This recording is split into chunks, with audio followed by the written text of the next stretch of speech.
All right, welcome, adventure. This is Throne and Liberty. I'm GM Goblin, and you're not subscribed. Now, today I'm going to go over what I play for the most part, which is my Templar tank build. And this is my current spread. I tweak it a little bit depending on what gear or something that I'm wearing. And just as a reminder, the reason that I have them laid out like this is I don't have any mana problems, though I wanted the extra 750 mana. My perception outside of a hit chance, this also helps with your buff duration. And so when I am using sword and shield, my buff duration is going to be an extra 20%. And then, of course, whenever I swap, changes. Remember that when you swap your weapon, so it's important, depending on what you're doing, to remember what weapon you need to have out the most. So I'm tanking all the time. This is what comes out most. So when I play another ability, like my healing circle or something, my wand comes out for that casting time. During that casting time, you're going to have stats change depending on what weapon you have out. And as you can see, this is going to change your defense along with some of the mastery that you have in your weapon. So as you see, comes out, changes stuff. I've got a 13% cooldown with this current spec too, whenever I'm using my wand skills. So that's what I prefer. At least for right now, seems to do me fine.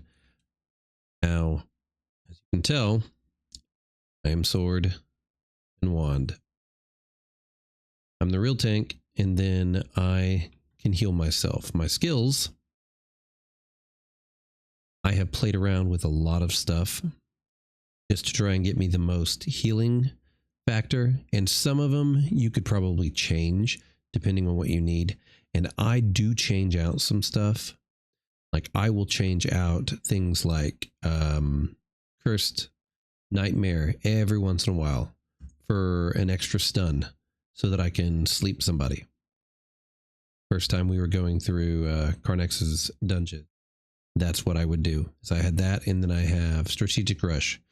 I didn't use Strategic Rush a whole bunch to start off with. The more you use it and get used to it in a lot of dungeons, if there are bridges, the new Halloween dungeon, I use this thing to push things off maps. If I'm not worried about loot from it, like in an open world dungeon, do not do that in an open world dungeon. You might get the credit for kills from it, but do not push things off bridges in open world dungeons. You want the loot that they drop. Just a little PSA, little service announcement, because I've had multiple people that's what they do anytime they get in a group. And I'm like, good for you for knowing that. Anyway, so starting off, this is what I use for my main tank build. I almost never change it unless I need more stun or there's some rare incident where there's something the party's not able to do. So Piercing Strike, this is your main ability. It's going to be used a lot, 5.76 second cooldown, and maybe it's better to show you this way. So I use Piercing Strike, and your cooldown, especially if you're fighting a bunch of mobs, is going to be shorter because of this. Shield Strike cooldown decreases by 0.5 seconds when you have a counterattack. So that's not just going to be you doing your perfect counterattack. That's also going to be whenever you're using this ability. So when you pop this, this is going to give you shield block and evasion. You're not having to hit it all the time like you would when you hit your Q. So it's a misunderstanding. This is actually pretty good if you're in a huge mob, even if you change this up to be more of a mobbing build instead of a dungeon build, then this will come back pretty quick. And it doesn't do too bad damage as you get it high enough in level. And then, of course, I've got increased aggro because this is your main aggro ability. And there's a lot of times I will run around, including in the current Halloween dungeon. Everyone just runs in and pops their pumpkins because they want to try and skip it. But then they're running around. And so you have to run up, hit for every single party member as the tank. And you've got to pull their aggro. Otherwise, they end up dying. And so with this, it extends my range. It gets all the guys' pumpkins, their jack-o'-lanterns they're popping. And then I can walk around. And so I use 2 of those all the time. Strategic Rush, I use a lot, but I have changed it out, like I said, depending. And I use this to widen the area by 150%. You normally can push 5 targets. I find that in a non-mobbing situation, I don't usually get to, 6 to 8 targets. I have used it before, and I've used this when I played around with mobbing. But I don't find I use it that often. You can, if you find you get your party to let you have enough guys on the bridge to push off, then that'd be great. But I always have this. Chain hook, I'm not taking currently, but it's one that I usually swap out. I used to swap it out a lot for whirling shield throw. But if people are running, while this lets you pull members, and I actually prefer to use controlling rake. Reason I prefer controlling rake on this, if you decide to use it and say, instead of say shield throw, is because it's going to allow you to pull targets to you, and it pulls them in a line. So you shoot out this hand in the ground, and then he pulls everyone towards you. It's great. I even use it for mobbing because I use it to pull in stragglers. I love the ability. I'm just not currently using it because of what I'm doing most of the time with it. I use shield throw, and then I use whirling shield. The shield ricochets up to 4 times, up to 4 other enemies within a 5-meter radius. That's the reason I use this, because when I jump into a group, I can taunt 5 enemies with this one ability. And so this also lets me throw it. And if a DPS or somebody is running with mobs, which they always do, they don't line them up right for me to use chain hook. And so with this, I can throw, and I can probably hit all the mobs that are chasing my little wizard friend, and I'll be able to pull them. And of course, I add the aggro increase on it as well. Provoking roar. You don't really need this. I think I put it in there the last time I was doing this just for the heck of it. You could increase the duration for 1.8 seconds. Either one is fine. This I would definitely do with provoking roar because it's going to decrease your cooldown by 6 seconds. So much better. Remember this, if you're wanting to use it as a buff, it's a pretty good buff. And with one other ability, cleaving and provoking roar work great. If you're not taunting and you just want to swap those skill points and then add some extra DPS for yourself and your party, then I would go ahead and do it. And you don't have to change up your build. You don't have to mess with other skills. You can use the same skill set that we're using for tanking, and then you can just add a little DPS for you, because that's what this does. This decreases the endurance of enemies around you. So it works great. And then with Spectrum of Agony, it increases your damage. I'll get to that in a second. I do use most of the time Stalwart Bastion. I do this just as a DR for my party. And you can turn it into skill damage. I don't really do that unless I'm just using a mobbing build. And I don't normally have to run a lot. Another reason why I have Whirling Shield, because I'm a fat guy and I'm slow. But you could do this. It takes it from 87 up to like 99 or 100 or something.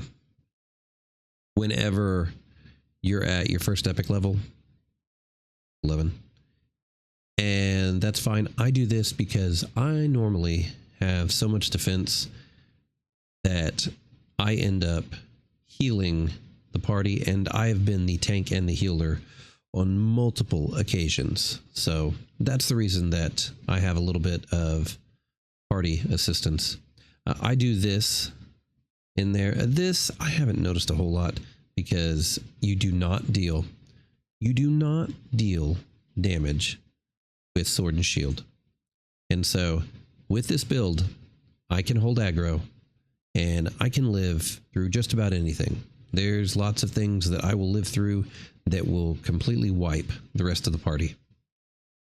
But you're not dealing any damage. You have to have a party member. That is not what this is. That is not what this build. If you want any kind of damage, you need to add either Greatsword, which has some aggro mechanics which are pretty good on their own, but not near as much survivability. Or if you want DPS, because you want to be able to tank and do DPS, then I would recommend Dagger. I've heard Staff, I haven't played with it enough, but yeah. So this I use because it's not a bad damage ability, and with this I can hit multiple enemies directly in front of me. It's got a really good range, and it will help you hold aggro, and so that's why I do it. Moving on to Wand. Touch of Despair. Everyone who plays Wand knows this ability. Fast, another 5.7 seconds. It's going to add a weaken curse state. Deal a little bit of damage over time. You can get up to 3 stacks on this, which is why I always do this. And I don't worry about that. With this one, I swapped it off. What I will probably do is do that, just to increase that a little bit. But I don't always worry about the duration, depending on why I'm using it. But you can also use this to inflict some damage on nearby targets. And this will also help if you or anyone else is using something when it comes to curse effects, or when you're using curse effects. I don't use Curse Explosion. I know some people do because they want damage. I'm not worried about dealing damage with this build. That's why I have a mobbing build. You are more just there to hold ag and survive and make sure your party survives. But in truth, because this doesn't affect some of your other abilities, like you have Spectrum of Agony, like I mentioned before, where if you're using Provoking Roar, then you attack a victim and it extends the remaining duration of the effect by 0.4 seconds, which means you can practically double sometimes the duration of your Provoking Roar. The problem is, it, like many things in this game, does not count dot damage as an individual attack. Like many things when it comes to your crits and things, whatever is taken effect on the first one is considered the first activation or application. Therefore, all the dots are not going to extend your Provoking Roar, which is severely depressing because at first I was hoping it would. So that's one thing with dots. it's on the application. So if you do heavy damage or something with your dot when you first put it on, then the rest in that line are going to be good.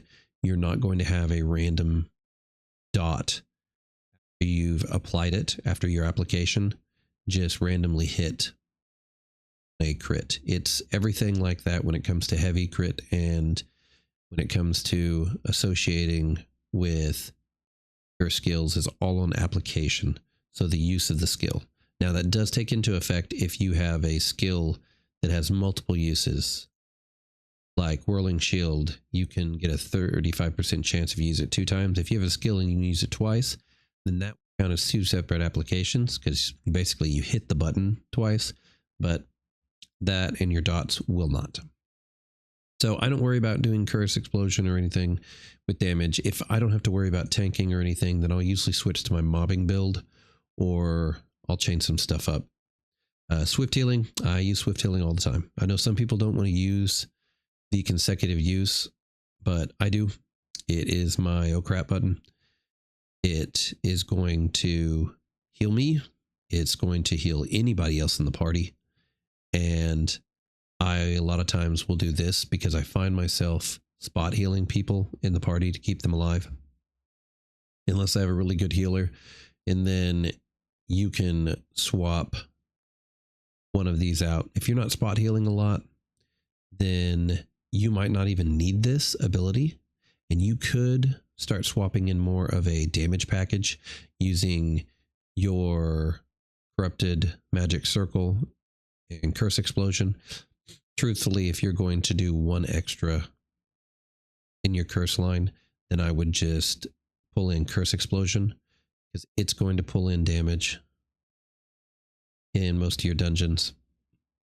I don't do Clay Salvation, except I do have a little more of a cleric build. And so I don't use Clay Salvation unless I need to be full on healer. And then I just pull my aggro stuff like you saw and add in extra defense and party defense abilities. Not using any of the package for that. I know you can decrease skill damage. I don't do that with this, so I'm not worried about it. If you're wanting to increase damage, I actually, except for the spreading of the curses part, I actually think that turning this into Cleaving Roar, if you want to add more DPS and you can spare the aggro, would be better. It also wouldn't force you to swap. Invincible Wall, if you use Sword and Wand, then you're probably going to be using this. I find that my party is having trouble. I will, once again, instead of having 1,000 some odd extra damage to absorb, I will hit this and apply it to all party members. I do this with my cleric build because I'm supposed to be absorbing more. As you can see, it drops from 900s to 540%. It's a pretty big drop, but it is going to affect everyone else in your party. Blessed Barrier, I use this for Fountain of Life. Fountain of Life is really one of our best healing options outside of our standard shield block. And this just amplifies it. So this is going to give a good barrier, a defense to everyone around us for 6 seconds. And then your healing is increased by 42% during the day. And that's going to be a lot of times. And then it's also going to increase your endurance and stuff for night, but 30 minutes out of it, so it's not a big deal. But I use it for the increased healing because that's 42% a chance on top of what I've already got, which is a lot. I can hit this, throw down my Fountain of Life, and I can recover pretty much the entire rest of my party because I'm dealing thousands of healing with Fountain of Life. Fountain of Life, I take for additional recovery mana, so mana recovery. I do the increase in radius, and I do the increase in duration. Not that most people stick around, but when I'm sitting on a target and I want to hit me and the other melees with it, then that gives me 2 extra seconds. That's 4 extra heals. I mean, that's probably, I don't know, something along the lines of like, because I do 200, so it's probably 1,500, maybe with this 2,000 extra heal out of it. And so it's pretty good. And I love Fountain of Life. You get it at level 50.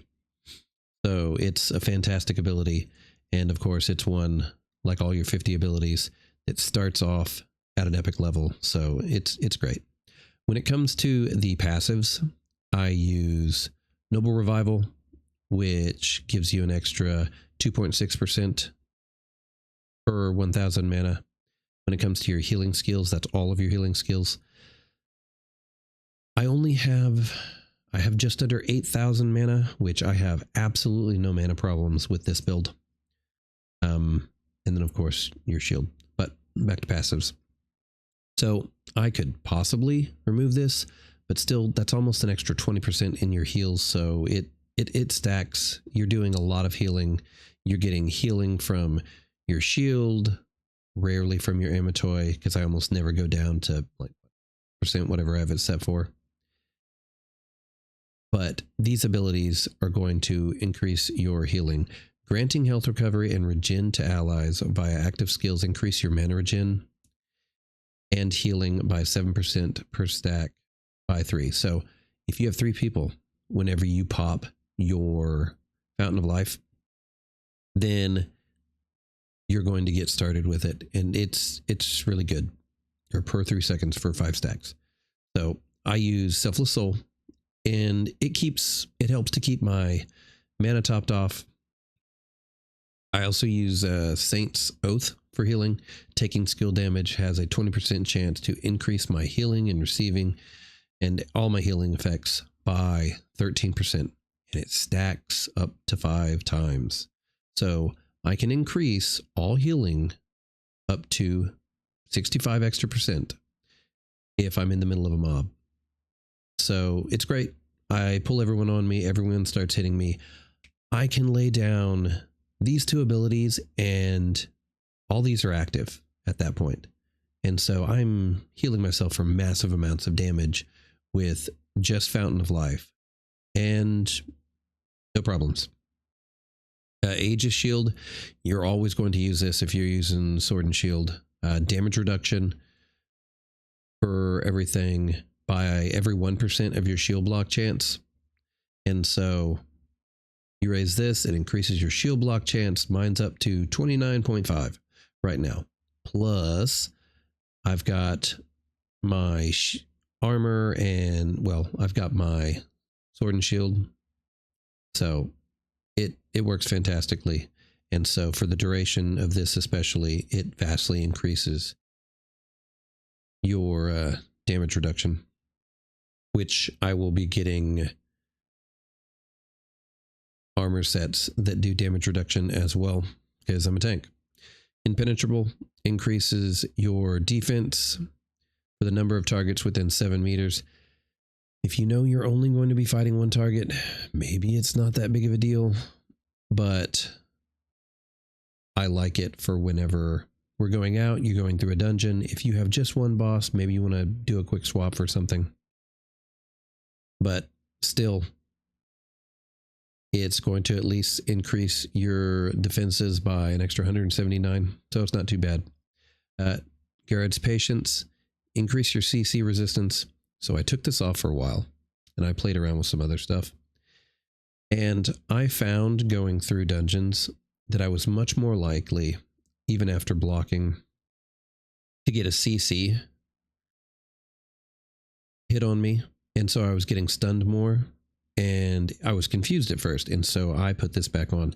And at least what I was running at the time, maybe it won't affect everyone, but it was affecting me. So I decided to go ahead and put it back on.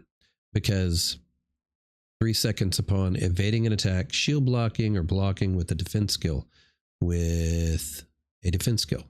As far as I can understand, your counter barrier will assist in that as well. So yeah. Spectrum of Agony is increasing your duration. It's your provoking, and you also deal 60% of base damage to nearby targets with provoking roar or cleaving roar. The reason I keep going back to this is because you can use this if you want to rack it up to as high as you can. If you're lacking in passive skill books, use this, get it up. You'll use this not only this way, but you'll also use it if you do a DPS build and you want to use cleaving roar. It's not going to be as good with dots, but if you do a lot of hitting with your rushes and then your piercing strike, then between this allowing you to deal extra damage, and then normally you just using this ability, you're going to be dealing extra damage to everyone around you for the duration of your roar. It's pretty good. And if you're one of the rare staff shield guys out there, you will, or sword and shield guys out there, you will notice a massive damage increase whenever you use that combination of Spectrum Agony and your roar, because you'll deal massive damage to one target and you'll deal it to everyone around you. Resilient Mind is good when you evade an attack. So once again, we're going to be getting stuff back fairly constantly, but you won't have a lot of healing without your wand. Evading an attack, 38 mana, sexual shield block or defense skill blocks, and you get mana equal to 28% of the damage blocks. Additionally, it restores 21 health. So everything that we're doing here, we're going to be getting back our mana. We're getting back health and lots of defense. This is going to keep you alive. Now, like I said, you are never going to be doing a lot of damage with this build. If you get into the curses, you can do pretty decent, mostly using the fact that you're using the package from the wand. When it comes to mobbing, you can throw in your cleaving roar and maybe your Great Fury and increase your damage output for your mobbing if you want to use that. But your curses are going to be for mobbing, mostly from your wand, and then your sword and shield, this, it's going to just be limiting you, but your survival is going to be astronomical. And you can sit there and just tank all days and tank mechanics, though you should still learn them and get out of the way. But I mean, you'll be just fine. And like I said, you have so much healing and survivability with this that I almost never worry really about anything. So anyway, that's what I am currently using for tanking. And I will probably have some more builds out, and I am working on another mobbing or tank DPS build that I'm trying to do, so that in the rare occasion that I am not the main tank and I don't have to worry, one, so much about healing, and two, so much about holding aggro, I can put out more DPS and still be an off tank if I really needed to. But anyway, all right. Enjoy Thrones of Liberty, and may RNG be in your favor, guys.